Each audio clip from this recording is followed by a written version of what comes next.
আসসালামু আলাইকুম রহমতুল্লাহ। সম্মানিত দর্শক শ্রোতা, কৃষি কথা ইউটিউব চ্যানেলে আপনাদের সবাইকে স্বাগতম। সম্মানিত দর্শক, আজকে ভিডিওতে আমরা আলোচনা করব F1 হাইব্রিড পেঁপে চাষ সম্পর্কে। আপনারা অনেকেই আছেন বাড়ির ছাদে অথবা বাড়ির আঙিনায় পেঁপে চাষ করতে চান। তারা কিন্তু আমাদের কাছে নিয়মিত খোঁজ নিন বা নক দেন, ভাই কীভাবে উন্নত জাতের পেঁপের বীজ সংগ্রহ করব, অথবা বাড়ির ছাদে কোন জাতের বীজটি লাগালে সবথেকে ভালো ফলন পাওয়া যাবে। সম্মানিত দর্শক, ভিডিওটি না টেনে সম্পূর্ণ দেখবেন, ইনশাল্লাহ বিস্তারিত তথ্য পাবেন। পেঁপে চাষ করার ক্ষেত্রে সর্বপ্রথম কাজ হচ্ছে আপনার উন্নত জাতের ভালো মানের কোয়ালিটিফুল বীজ সংগ্রহ করা।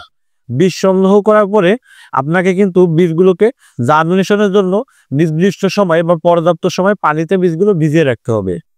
বীজগুলো পানিতে ভিজিয়ে রাখার ক্ষেত্রে সাধারণত 12 থেকে 16 ঘন্টা সময় পর্যন্ত আপনি চাইলে পানিতে ভিজিয়ে রাখতে পারেন।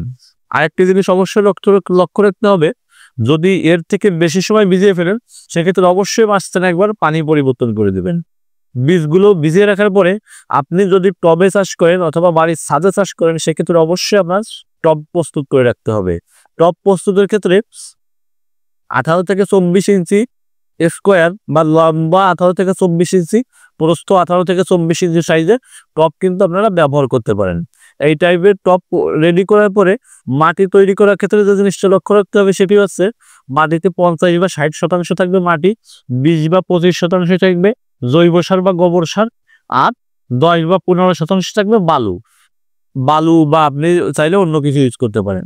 এটি দিয়ে পূর্ণাঙ্গভাবে একটি মাটি তৈরি করে মাটিগুলো কিন্তু 2-3 দিন রোদে দিয়ে রাখবেন। তাহলে কি হবে, মাটিতে যদি কোনো জীবাণু থাকে, কোনো রোগ ব্যাধি থাকে, সেটা কিন্তু নিষ্ক্রিয় হয়ে যাবে। এরপরে বীজগুলোকে আপনি বপন করবেন। বীজ বপনের থেকে সাধারণত জমিতে রোপণ উপযোগী বা বড় টবের রোপণ উপযোগী চারা তৈরি হয় 40 দিনের ভিতরে। 40 দিনের ভিতরে একটা চারা সাধারণত 1 ফিট সাইজের হয়ে যায়, বা যে সাইজের হয় তাতে আপনি ওই চারাটা চাইলে কিন্তু রোপণ করতে পারেন বা রোপণ করার সময় হয়ে যায়। 40 দিন বয়সে চারা রোপণ করার পরে আপনাকে বেশ কয়েকটা ব্যাপার লক্ষ্য রাখতে হবে। সেক্ষেত্রে ফার্স্ট হচ্ছে সেচ বা পানি দেওয়ার ব্যাপারটা।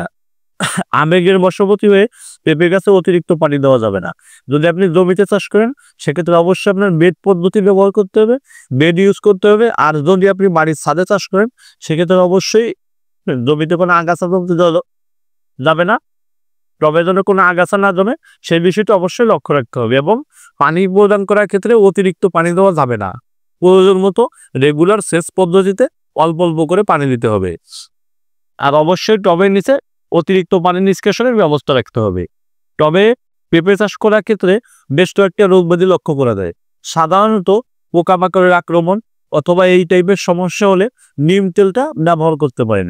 আর যদি দেখেন যে ছত্রাকের আক্রমণ হচ্ছে সেক্ষেত্রে ট্রাইকোডার্মা অথবা ছত্রাকনাশক কিন্তু খুব ভালো কাজে দেয়। আর যদি আপনি বাণিজ্যিকভাবে চাষ করে থাকেন সেক্ষেত্রে অবশ্যই আপনার উপজেলা বা স্থানীয় উপজেলা কৃষি কর্মকর্তার সাথে কথা বলে পেঁপে চাষ সম্পর্কে বিস্তারিত পরামর্শ নিয়ে তবেই পেঁপে চাষ করবেন। পেঁপে চাষের ক্ষেত্রে দেশি পেঁপে হলে বেশ কিছু গাছ দেখা যাচ্ছে আপনার 10টা গাছে একটা গাছ পুরুষ রাখা প্রয়োজন পরাগায়নের জন্য। আর যদি হাইব্রিড পেঁপে হয় সেক্ষেত্রে এতে ওইভাবে প্রয়োজন হয় না, কারণ হাইব্রিড পেঁপে কিন্তু সাধারণত উভয় লিঙ্গ হয়ে থাকে, এজন্য পুরুষ গাছের ওইভাবে প্রয়োজন হয় না। আর অনেক ক্ষেত্রে দেখা যায় অনেকে বীজ কিনে প্রতারিত হন। বীজের কিন্তু বেশ বড় একটা অংশের বীজই জার্মিনেশন হওয়ার পরে দেখা যায় জাতগুলো পুরুষ। এই জন্য সঠিক সোর্স থেকে বীজ সংগ্রহ করবেন, তাহলে এই ধরনের সমস্যার সমাধান ইনশাল্লাহ পাবেন। আর একটা গাছ কিন্তু বীজ থেকে 5 থেকে 6 মাস পরে ফলন দেওয়া শুরু করে, এবং সঠিক পরিচর্যা করতে পারলে একটি গাছ কয়েক বছর পর্যন্ত ফলন দেয় বলে বাংলাদেশের প্রেক্ষাপটে দেখা যায়। অনেকেই দেখেছেন দেশি পেঁপে গাছ 4 বছর 5 বছর পর্যন্ত সাধারণত ফলন দিয়ে থাকে, এরকম অনেকেই দেখেছেন। আর হাইব্রিড জাত হলে সেক্ষেত্রে কয়েক টান বা কয়েকবার ফলন সংগ্রহ করা সম্ভব। সবাই ভালো থাকবেন, সুস্থ থাকবেন, কৃষকের সঙ্গে থাকবেন। আর যদি পেঁপের বীজ প্রয়োজন হয় সেক্ষেত্রে স্ক্রিনে এখন হোয়াটসঅ্যাপ নম্বরে অথবা আমাদের ওয়েবসাইট ভিজিট করতে পারেন www.singdaseed.com। আসসালামু আলাইকুম।